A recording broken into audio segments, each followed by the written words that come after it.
Hi guys, welcome to another video of MaxiAspie, and today I'll be talking about how to interview people.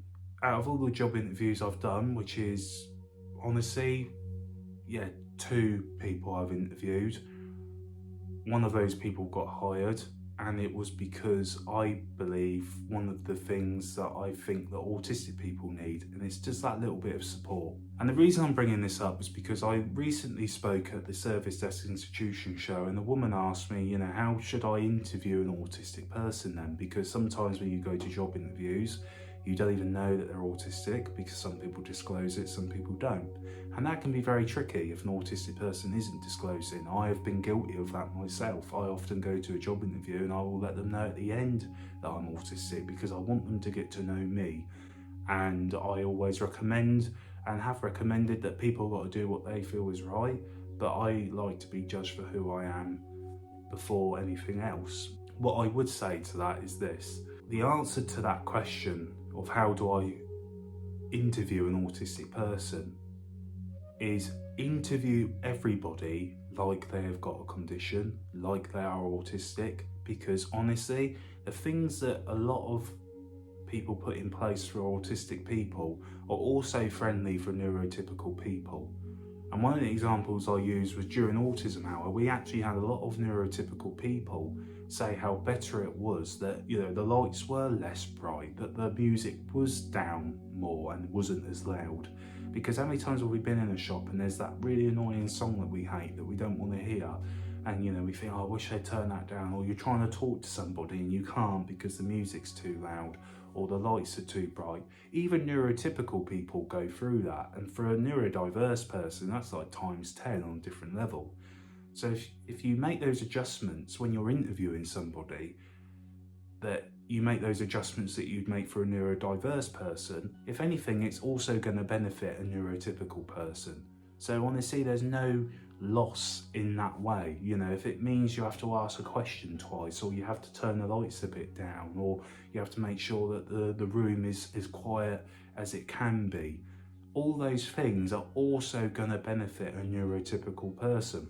So if you set the procedure from the get-go that you have to create this friendly environment for neurotypical people and neurodivergent people, then you're on to a winner, because every time you interview somebody, it's going to be friendly for them, no matter if they've got a condition or not.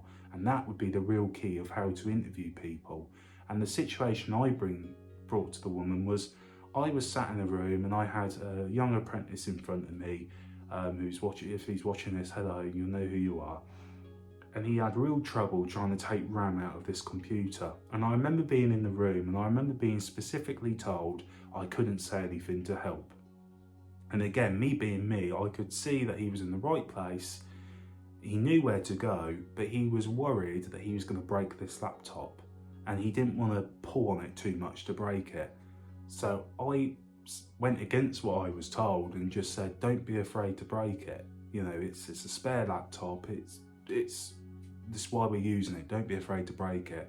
And with that, he pulled the lid off, he was able to change the RAM, and it was brilliant, and the interview was great, and that's the person that we hired. Without those bit of words, I always was a bit worried, would he have took it off? Would he have been worried about breaking it? And sometimes it is just those reasonable adjustments. This person didn't have any learning conditions, wasn't autistic, I didn't know of that anyway if that person was, but it was just that bit of support that he needed in order to get the job. And because of that, and because I said that, he was able to complete the task that we gave him. So it is just being compassionate, treating everybody differently in terms of how they need support, and tailor it to how they want it. And if you can't do that, my best situation, again, to answer the person that asked me that question, is tailor it so it does benefit neurodivergent people, because that also will have a positive impact on neurotypical people as well.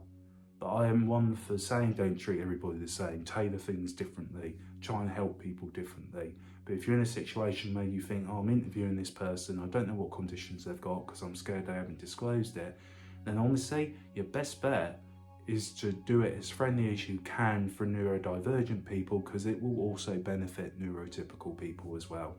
But guys, tell me what you think down below. Tell me if you think this makes sense. And guys, thank you for watching as always. Take care and goodbye for now.